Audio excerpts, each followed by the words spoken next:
This is really late and I'm feeling sick, but let's do this thing!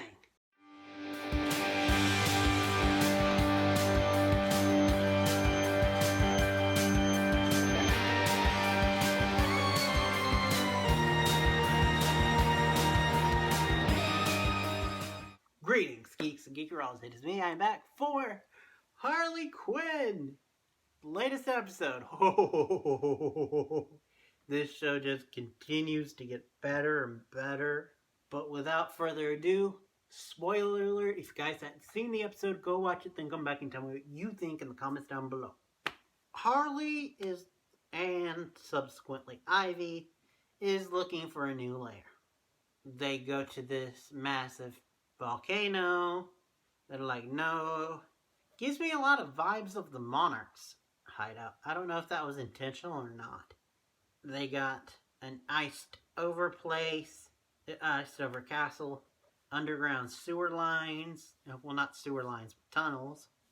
And none of them are kidding to Harley. Apparently they've seen 6 places and the realtor is starting to get peeved, which you're a realtor for supervillains, so of course you're not going to be completely on the up and up. And the realtor starts asking Ivy all these personal questions, trying to get to know her so that she can better find out what she wants. But in the end, Harley ends up spazzing and just freezes up. Luckily for our team, Dr. Psycho knows what's going on and knows how to fix it. You just have to go inside their head and flip the reset switch. He's gonna do that, but Ivy's like, no, I'm not gonna let you go inside her head alone. Which, given the kind of person that Dr. Psycho is, and what landed him on the team, I totally get that. The whole team of Ivy, Dr. Psycho, Clayface, and King Shark go inside Ivy's head. They meet, like, inside head Harley, which I love it because they're like, you don't question dream magic. And Harley's like, yeah, I wouldn't question anything mind logic for the next 20 minutes. Gotta love that meta humor. It's actually Harley who breaks the rules. I love it. Dr. Psycho's like, okay, it's hooker rules here. And Ivy's like, okay, so no kissing. He's like, I meant stripper rules. No touching. But then Harley touches something. And she's like, what? I'm touching myself. That's part of stripper rules. Innuendo. So Harley's mind's antibodies, I guess you could say, fight back in the form of an army of little girl Harleys. Which apparently Harley is like, yeah, I was a little shit back then. When she touched it, they went on lockdown, so they can't go out the same way. But he said there is a back door in the subconscious. So they go to the mind elevator. And initially they go to the orbital cortex area. As Clayface says, like being John Malkovich. Which I love all their different references there, because they make tons of them. Clayface also said earlier, when you find out that they can die in there, he's like, oh, so this is Nightmare on Elm Street rules. And then later in a situation, Harley's mind manifestation of the Joker says, you can't make new memories. This isn't eternal sunshine. They then go to her subconscious, and of course it's a carnival. And everyone working at the carnival is the Joker. And I love it. Ivy's like, so I'm guessing you're not over your ex like you say you are. And then eventually the antibody Harleys find them. And they get back to corner. And I love it.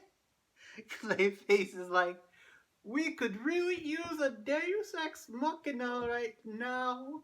And then a little boy in a cloak comes out and says, come with me if you want to live. And saves them.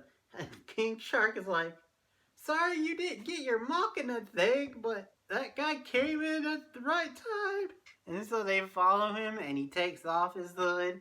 And we find out that it's 11-year-old Frankie Muniz, voiced by real Frankie Muniz. The reason why he's helping them is because he's basically the closest thing that Harley had to a true love, to a pure love. And so he's like a helper in her mind, which is really funny and cool. And they find the back door and they're about to go in it, but then they look over and they see this mountain with lightning on it. They're like, oh, what's that? That's the island of suppressed memories. You don't want to go in there. So what do? They go there. And of course they get ran by the army of antibody Harleys. And I love it. Clayface is like, well, it has been an honor to serve with you. And then he turns himself into Frankie Muniz to distract all the little girls and goes running. But then they reach it and they're like, this harbor thing does not go all the way to the island. There are a lot of sharks in the water. How are we going to get there? So we see that they're riding King Shark. And King Shark's like, hey, what are the chances that you need a shark and you have the help of a man who's 70% shark? So they go and come to find out her suppressed memories look like Arkham, where each memory is inside. And we find out some pretty bad stuff, like how Harley suppressed that her mom said that her dad was in a business meeting when he was getting the crap beat out of him by some bookies. And then we find out that Harley actually kind of met Frankie Muniz, but he got a restraining order on her, but she still violated it. So I love that Harley's like, huh, so that's how I ended up in juvie. But then they find the really big one that's got all these different things that says don't, and of course they do. And it's Harley's origin story, or at least her original origin story of In the Vat. Because earlier they saw a thing that said origin story in her Museum of Memories, and it glitched out at a point, missing where Joker would push Harley. And we find out the reason why is because he mentally tricked her, but he never actually physically pushed her. She jumped in herself. Then she's like, okay, it has never been his decision about my life. It's mine. And so is this. And so she steps into the memory and she's like, I'm rewriting my origin story. This is the origin story. My origin story is when I beat down your hideout. Just side note, real quick. I love that because there's been a subplot about the superintendent who finds them all and he thinks that they're dead. He's like, oh crap, not again. So he calls in Black Mamba.